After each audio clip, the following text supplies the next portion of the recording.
Y le quiero responder algunas críticas. Por ejemplo, yo no necesito defenderme con el hecho de usar interpretación o usarlo literal.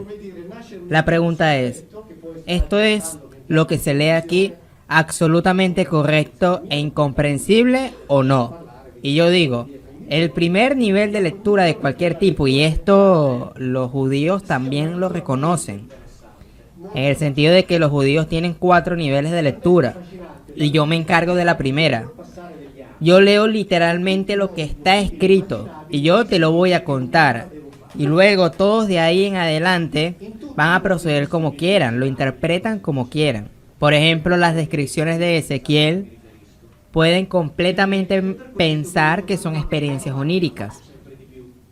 Pero el problema surge cuando esas historias de Ezequiel se vuelven indudablemente, sin cuestionar, como experiencias oníricas. Y yo digo, no, atención, primero está el significado literal, de que si lo ponemos todos juntos, podría hacernos formular hipótesis. Otros, porque en estas visiones, cuando por ejemplo, antes dije lo de Cabob, que el Cabob subía y hacía ruidos, y luego la relación que tiene el Cabob con los querubines, que también son esas máquinas voladoras, él dice, por ejemplo, en un momento determinado, que cuando tengo y he visto esta cosa aquí, es decir, este conjunto de hazañas que el Cabob hizo con los querubines, se me ocurrió que los querubines son cosas que había visto hace mucho tiempo en la llanura, y los ve ni allí ni dentro del templo. Ahora, ¿cómo puedes armar visiones oníricas de este tipo? O sea, Ezequiel ahí lo tiene muy claro, los vio anteriormente, los describe con lo que más pudo dentro de su lenguaje y contexto. Zacarías, cuando ve objetos voladores y ve dos tipos diferentes, lo dice claramente, estaba despierto como quien ha sido despertado del sueño. Y en esto no hay dudas, no estaba durmiendo. Y ve un cilindro volador del cual también define el tamaño. Y ve otro objeto volador que tiene una cobertura metálica, una abertura metálica. Y cuando esta abertura se abre, hay una mujer dentro, una mujer que, por así decirlo, lo guía. Pero él dice, estaba tan alerta como quien ha estado despierto del sueño. Entonces no podemos decir quien estaba durmiendo, porque si no hay que negar esto, lo que él mismo dice. Entonces digo, muy bien, interpretaciones alegóricas, simbólicas, metafóricas, pero cada uno es libre de hacer y decir lo que quiera. Pero primero vamos a lo literal, tengamos en cuenta lo que primero de todo viene siendo lo literal y pretendo que es verdad eso que dice ahí. Y si no te gusta, a todos realmente les gusta, elabora lo que quieras, pero Dios no lo quiera, reivindico el derecho de hacerlo literal, ¿cierto? Aquí, pero la lectura literal parte de una suposición, es decir, que la Biblia habla de dioses hechos históricos que realmente sucedieron. Así que ella en sus obras, en la práctica, es decir, está diciendo que la Biblia realmente podría decir interpretaciones como un libro de historia. Y esto es así, como todos los libros de historia que en esencia contiene la verdad, porque yo digo, en sustancia, porque todos los libros de historias, incluidos los que están escritos ahora, eso es todo lo que contienen. La verdad, contienen la verdad así como estudiado, visto, analizado, confiscado y presentado por el autor, y cada autor no puede liberarse de su posición personal, que consideran como una verdad. Pero eso no quiere decir que está la verdad absoluta. Entonces, cuando escribes un libro de historia, obviamente siempre hay que tener todo en cuenta, una serie de elementos. ¿Quién contiene la verdad? ¿Quién es el que la cuenta? ¿Qué es lo que ocultan? ¿Qué obtienen en el olvido? ¿Qué se olvidan? ¿Qué recuerdan? Por lo tanto, como ya he dicho antes, cuando leamos la Biblia, vamos a hacer de cuenta de que lo que dice ahí es verdad. Yo no sé si lo que dice ahí es verdad o nos está mintiendo. Pero como no tenemos pruebas tampoco de lo contrario, por lo menos respetemos lo que está escrito. Ya después la gente decide si lo quiere interpretar o no. Ese no es mi papel. Pero hay que ser justos cuando la Biblia cuenta las atrocidades del Dios que se cuenta ahí. Y es claro, por ejemplo, Platón dice que las llamadas divinidades han dividido a los pueblos.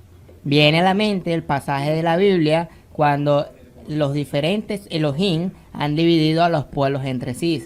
Entonces, como dije antes, la Biblia es un texto que cuenta la historia de un pueblo y obviamente cita a las demás porque este pueblo necesariamente tiene que ver o tuvo relaciones con distintos pueblos que le rodeaban. Aunque solo fuera por el hecho de quienes fueron a tomar los territorios donde estos estaban tranquilos.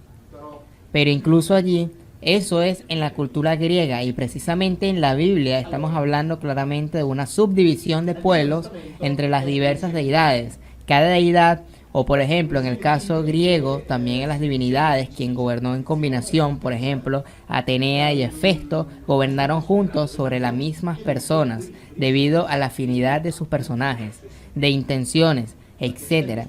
Y en cambio lo curioso, por ejemplo, es que en la Biblia dice, y también aquí de nuevo otro intento, en el capítulo 32 de Deuteronomio, se dice que Yahvé hace ocupado, literalmente, pero no en traducciones mías, sino en traducciones normales, que se encargó de solo de aquel pueblo, el de Jacob, y no había con él nadie de Elohim extranjeros. Pero ¿cómo puedes decir no estaban ahí?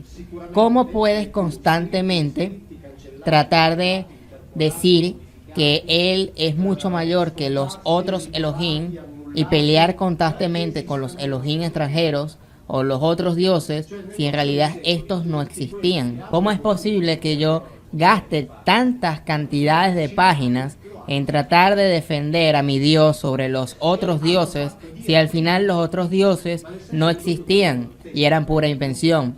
Es obvio que se veían estos dioses y que también estos dioses tenían ciertos poderes sobre los otros pueblos y que el pueblo de Jacob, que luego se convierte en Israel, trataron de crear a su Elohim, a Yahvé, por encima de los otros dioses.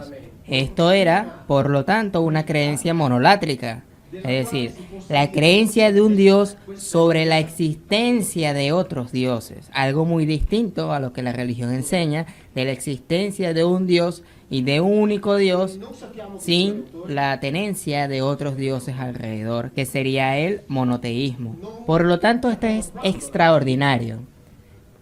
Releer la Ilíada y la Odisea con el mismo método, por lo tanto siempre con mente abierta, pretendiendo que la sustancia que está ahí son historias reales, encontramos paralelismos extraordinarios con la Biblia, justo en las cifras de estos dioses, en sus actitudes personales, en sus necesidades, en lo que querían hacer, en formas en que se comportaron con sus pueblos dominados, en la forma en que ellos mismos entraron en la batalla, exactamente como la forma como lo hizo Yahvé, es decir, exactamente lo mismo.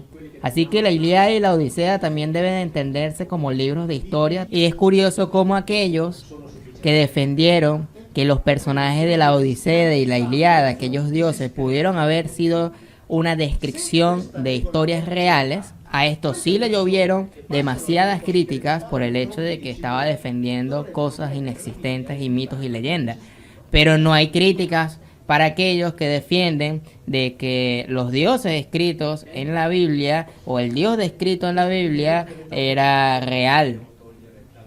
Por lo tanto, si hacemos ese paralelismo de entre ambos dioses, casi todo va a ser las mismas descripciones y las mismas necesidades con lo que respecta a la forma de comportarse de estos dioses, entre sus rituales, holocaustos y sobre todo guerras santas. Entonces hay que comenzar por el hecho de que si especialmente hay una idea y se muestra una evidencia en el sentido de que si encuentro una historia en un libro y en esencia la encuentro esa misma historia en otros libros escritos casi por continentes de distancia, como escritos como el Popol Vuh en América y la Biblia en el Medio Oriente, ya tengo que empezar a pensar de que tal vez haya algo de verdad dentro de todas esas historias. Y eso es fácil verlo, por ejemplo, las descripciones del Génesis con respecto a descripciones del Emuna Elish, las tablas de Gilgamesh o las tablillas sumerias, y vemos que la misma descripción del Génesis,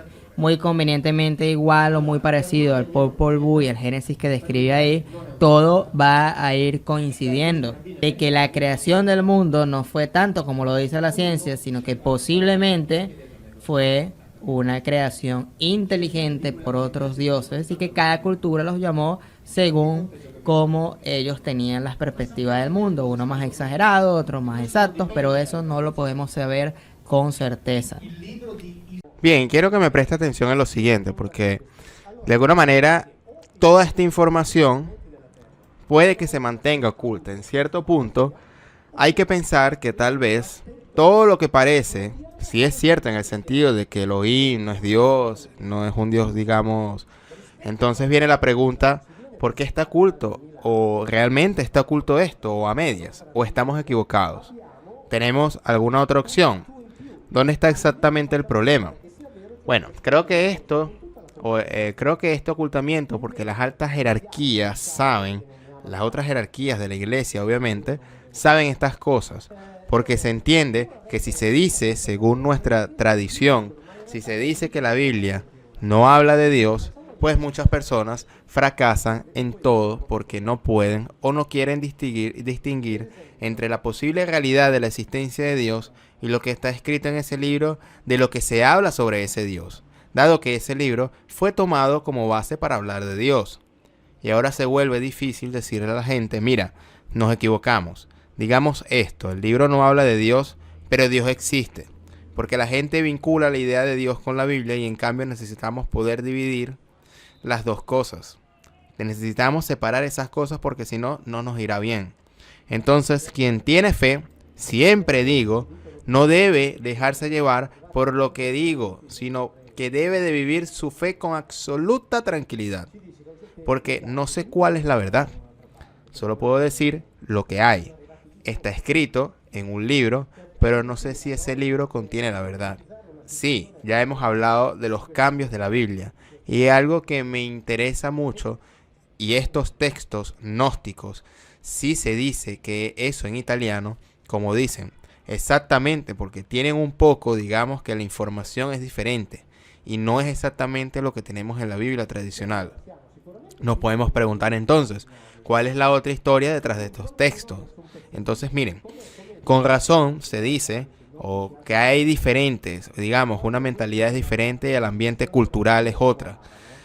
Un lado está la parte donde describen la Biblia y otro lado está la parte de los textos gnósticos, que es el otro que es diferente. La Biblia nació dentro de una cultura típica semítica que es muy concreta, muy, digamos, material y que pretendía contar una historia, en particular la historia del pueblo de Israel. Los textos gnósticos están dentro de lo que llamamos la cultura helenística, es decir, la cultura condicionada por la filosofía griega y por tanto los textos gnósticos se basan en las elaboraciones filosóficas espiritistas contenidas precisamente en la cultura griega que llegó al Medio Oriente sustancialmente después de Alejandro Magno. Grande, es decir, en los últimos siglos antes de Cristo y que en ciertos aspectos también influyó en la Biblia, o mejor aún, influyó en la interpretación de la Biblia en el sentido de que los conceptos de la cultura griega, la filosofía griega, en particular el platonismo y el neoplatonismo, son todavía y se utiliza hoy en día para interpretar el Antiguo Testamento aquí. Por lo tanto, los textos gnósticos, es decir, aquellos que, como dice el propio término, gnosis, que significa conocimiento, contienen conocimiento. Se elaboran precisamente sobre la base de la filología, o mejor dicho, de la filosofía. Entonces esa es la gran diferencia. De hecho, muchos rabinos americanos están, por así decirlo, enojados y dicen, ¿pero por qué introducen la filosofía griega en su Biblia? Porque la Biblia en realidad pertenece a los judíos. En nuestra Biblia, ¿por qué la introducen? Ya que no tiene nada que ver con ella, ya que son dos cosas completamente diferentes. Pero así se hizo. También se hizo en los primeros siglos por los llamados padres de la iglesia. Y luego, paralelamente, se elaboran los textos gnósticos que la iglesia obviamente no aceptó y por eso se les considera apócrifos, condenables. Textos que establecen que los textos son cánones, pero estos también se aplican en textos del Antiguo Testamento, en el sentido de que en el Antiguo Testamento los católicos deben creer que son verdaderos, por así decirlo, inspirados por Dios, más de unos 40 libros. Para los judíos hay poco más de 40, o mejor dicho, poco más de 20. Para los católicos 40, para los judíos unos 20. Para los cristianos coptos de los mismos libros que los judíos, hay unos libros mayores que los judíos, ¿ok? Con respecto a estos mismos judíos, es decir, unos 20, 25, unos 30. Considérese verdadero ni para los judíos ni para los católicos. Los protestantes siguen el canon, es decir, los libros sean juzgados como verdaderos por los judíos. Y por eso decimos que las diversas religiones han establecido, cada una por su cuenta, qué libros se deben creer como verdaderos. También hay este tipo de historias en el Mahabharata. Por ejemplo, no sé si también existe en el Corán, pero se ha introducido, y nos preguntamos, ¿se ha introducido alguna vez estos otros textos y se dicen sobre este tema? Con respecto a eso, contextos como el Mahabharata, los Vedas, los Puranas, el Vendata, el Rig Veda, la discusión que doy es muy fácil.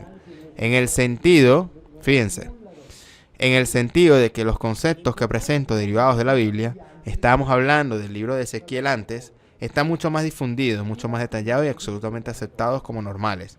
Es decir, para ellos es así, para esa cultura oriental. Los dioses peleaban entre sí exactamente como en la Biblia los Elohim peleaban entre sí para conquistar territorios. Yahvé lo hace en toda la Biblia, en el sentido de que debe pelear para conquistar los llamados o la llamada tierra prometida. Y en textos precisamente como el Mahabharata, que entre otras cosas es un texto enorme porque es como la Ilíada y la Odisea juntas multiplicada por 20, es decir, en resumen, un texto verdaderamente gigantesco. Esto es absolutamente normal allí.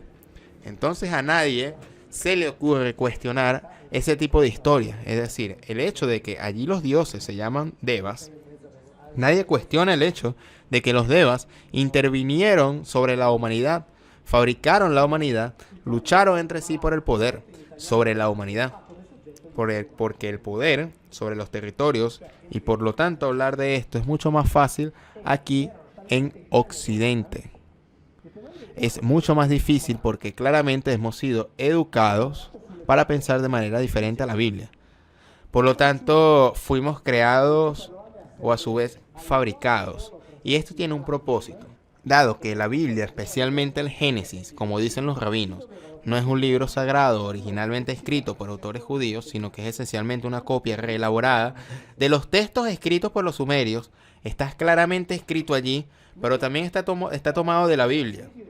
Que fuimos creados, por así decirlo, para trabajar para ellos. Es decir, trabajaron muy duro, especialmente en la jerarquía.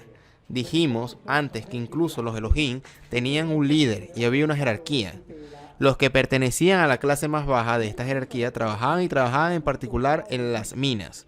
En cierto momento decidieron poner a alguien que trabajara para ellos. Y uno de ellos, que se llama Enki, que es uno de los dos hijos del gran líder, y el gran líder se llama Anu, que tiene lo mismo, que tiene una lengua sumeria, el mismo significado de león en lengua hebrea, es decir, el que está arriba, es decir, el líder, el de los dos hijos, dijo, pero si queremos, ya hay aquí en la tierra alguien que puede trabajar para nosotros, basta con que lo metamos dentro de algo nuestro, es decir, por lo tanto, metieron dentro de una parte de su material genético, que en la Biblia se llama Selam o Selem. De hecho, la Biblia dice, Génesis, que fuimos hechos con el Selem de los Elohim, y el Selem significa lo que contiene la imagen. Ahora sabemos que lo que contiene nuestra imagen es el ADN, y Selem es un término que deriva del verbo salam, que significa cortar, y es decir, fuimos hechos, dice la Biblia, con el Selem de los Elohim. O sea, con ese algo que contiene la imagen, la huella de los Elohim, y que fue cortado, o sea, fue tomado y puesto dentro de lo que conocemos, como nació el Homo erectus o el Homo habilis, y así apareció el Homo sapiens. Una cosa para mí también es que pienso en esto, y esto nuevamente, si esto es cierto, hace más o menos 2000, 3000 años, entonces ¿a dónde estar o dónde podemos aliarnos ahora? Y en la Biblia solo queda claro que tenían conocimientos, poderes y herramientas muy superiores a los de los hombres. Y ahí queda. Así que ahí me quedo, porque no quiero inventar. Es decir, no quiero trabajar con imaginaciones, pero tampoco quiero encargar de la pregunta y luego digamos, sí, pretendemos, como dije antes, de este hecho, con razón dice, si es verdad.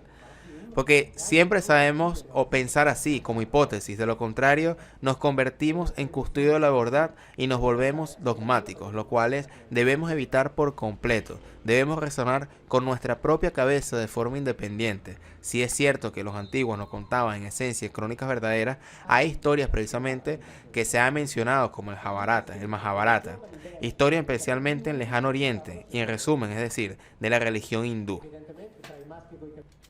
La Biblia obviamente solo nos cuenta la historia de la relación entre este comandante militar y no judíos.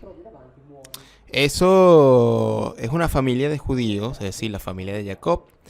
Porque si leemos bien la Biblia vemos que la mayoría de las otras familias, parientes cercanos, fueron exterminados. Entonces, cuando se dice que Yahvé es el Dios de los judíos, ya no estamos ampliando porque en realidad es el comandante militar de Jacob, quien entonces asume el nombre de Israel, pero el hermano de Jacob, gemelo, ya estaba fuera del pacto. Así que en realidad estamos ante un libro con el que no tenemos absolutamente nada que ver, absolutamente nada, cero, en la forma más total y absoluta. Ese libro es sobre los israelitas y punto. ¿Qué es este libro que llamábamos la Biblia, este conjunto de libros? ¿Cómo nació? ¿Cómo se formó?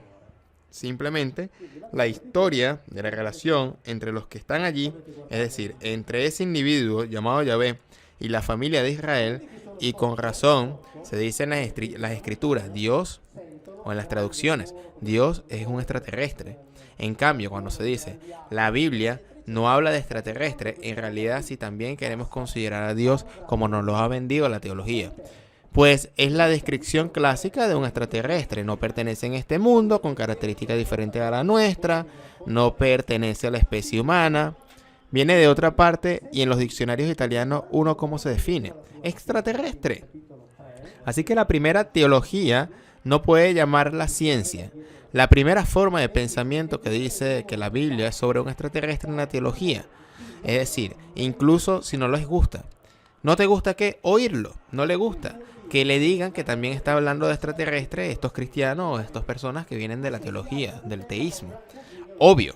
Aunque últimamente los teólogos, incluso en la escuela católica, han estado tratando este tema. Ni siquiera el Papa ha dicho algo últimamente sobre la posibilidad de todo esto. Es como que si estuvieran preparando el campo para estas revelaciones. Este es algo, o esta es la impresión que tengo yo también, en el sentido de que algo se está preparando en el transcurso del cual se nos dirán cosas por el momento que todavía están ocultas, pero que sin embargo se nos dice a través de diversas formas, como por ejemplo a través de la filmografía, que obviamente se presenta en forma de ciencia ficción, y está claro que en definitiva lo tomamos como ciencia ficción y más. Pero digo, si pensamos que Superman fue inventado por dos judíos, su verdadero nombre inicial es Kal-El. La palabra El es el singular de Elohim. Kal significa rápido y ligero. Por lo tanto, Kal-El, que cuando yo era pequeño se llamaba Nembokid, era un El rápido y ligero, venía de otro planeta, más poderoso que los hombres pero mortal, exactamente como el Elohim bíblico.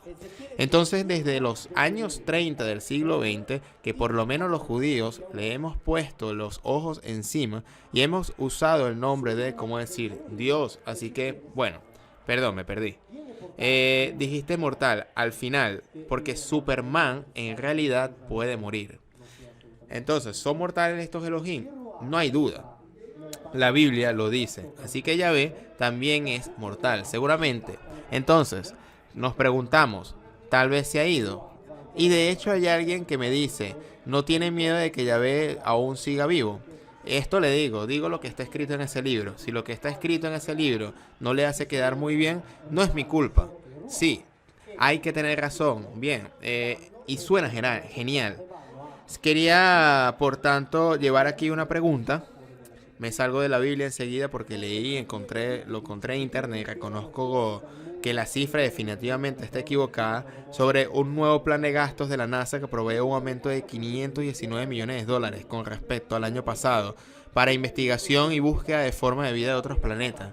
Los viajes a Marte, llegando así a un total de 18.500 millones de dólares. 18.500 millones de dólares al año si es posible. Y esto asombra, porque uno puede pensar mal y se dice uno, esto va a gastar mucho dinero, me parece mucho, y la pregunta que uno se puede hacer es la siguiente. Entonces, como todo esto es ultra secreto, todo lo que se descubre está contenido en los llamados archivos que Hillary Clinton le hubiera gustado mostrar al mundo, pero que no le eligieron. Y de hecho, es un largo etcétera. Pero si uno fuera un ciudadano estadounidense, uno se podría en pie y diría, pero ¿por qué estamos gastando? Pero si yo fuera escéptico del tema, ¿por qué estamos gastando 18.500 millones de dólares buscando extraterrestres con toda la pobreza que tiene Estados Unidos o el mundo? Entonces, mientras tanto, esto es una curiosidad. Uno sabe que la NASA fue fundada por los científicos nazis después de la Segunda Guerra Mundial, que fueron sacados de Alemania, es decir, de América, fueron sacados de Alemania y traídos a los Estados Unidos, y la NASA fue fundada por ellos. NASA en hebreo significa subir y levantar. Si se lee con la letra S, Saint, si se lee con esa S, Shin, significa engañar, burlarse y también mentir. En otras palabras, tenía una nota que me decía que terminaste o que terminé un tema sobre el cual había escrito. Hay una frase de Van Braun en su lecho de muerte, quién sabe si también dijo esto, pero no importa, ya que no es tan inteligente, si lo dijo o no lo dijo, este hombre debería haberlo dicho antes de morir. Pero se lo atribuimos a él. Era un científico nazi que luego fue indultado. Hay personas que tuvieron un final horrible, pero él trabajó en Estados Unidos hasta el final de sus días. Había creado cohetes para Hitler y la misión Apolo a la Luna en ese entonces. Esta misma persona en su lecho de muerte hubiera dicho, primero con los rusos, luego con los terroristas, luego con los orientales, luego tocará a los extraterrestres, pero todo lo que dirán es mentira y usarán la falsa nave extraterrestre ya construida para nosotros en la época de Hitler. Esto es grande, esto es bastante grande, lo pueden observar. Y arrojamos luz de esperanza a todo esto. Todo lo que dirán es mentira. Es mentira, y usarán los últimos leones para decir por qué los alienígenas serán el último coco que usarán para enfrentar a todos contra un enemigo, y por lo tanto nos hacen pensar siempre en términos de guerra. Primero los rusos, luego los terroristas, luego los orientales, un enemigo, cualquier cosa, alienígenas, es todo lo que dirán. El enemigo es de hecho el instrumento con el que gobierna o que se gobierna evidentemente. Esta es la idea del enemigo y todos estamos dentro de la valla. Estamos en un rebaño. Todos hemos sido entrenados efectivamente para ser italianos, es decir, en el sentido que se nace en un lugar determinado y a partir de ese momento comienza el adiestramiento, como se hace con los animales. Entonces yo nací cerca de Francia y me formaron para ser italiano. Entonces me dijeron inmediatamente, tienes esta lengua, estos valores, esta historia, estos hábitos, estas costumbres y por supuesto esta religión. Si hubiera nacido unos kilómetros más allá, me hubieran dicho, eres francés, tienes esta lengua, esta historia, estos usos, costumbres y también esta religión. Pero sí, por ejemplo, si naciera en la isla de Chipre, que se divide entre, digamos, la mitad baja de influencia de la cultura griega y otra pequeña parte más pequeña bajo la cultura turca, dependiendo de los metros, dependiendo de los metros, podría tener aquí una etiqueta amarilla que me diga, tú eres griego, con todo lo que sigue. Y unos metros más adelante, una etiqueta verde que podría decirme o etiquetarme como eres turco. El caso es que el ADN es siempre el mismo, pero el entrenamiento es tan efectivo que estoy absolutamente convencido que soy italiano. El adiestramiento es súper brutal. En realidad no son nada. Soy miembro de la especie Homo sapiens, como todos nosotros. Y que se haya sido entrada para sentirse italiano. Más allá hay personas que han sido entrenadas para sentirse diferentes. Es decir, estamos entrenados dentro de las vallas y solo podemos pensar en salir de las recientes si nos damos cuenta de que estás en las vallas o que existen estas vallas. De lo contrario, no podrás salir. Pero hay mucha gente que no quiere escuchar esto, pues porque la valla nos separa notoriamente del conocimiento de quien sabe las cosas, simplemente de los demás. Sí, de los demás para protegernos. La gente tiene miedo, todos tenemos miedo de saber que nuestro padre es malo, de descubrir que Obama no merecía el premio Nobel de la Paz. Sobre todo, confía al principio, sí, esto es lo que dicen exactamente en la Toscana, cuando nos dan cosas como esta gratis.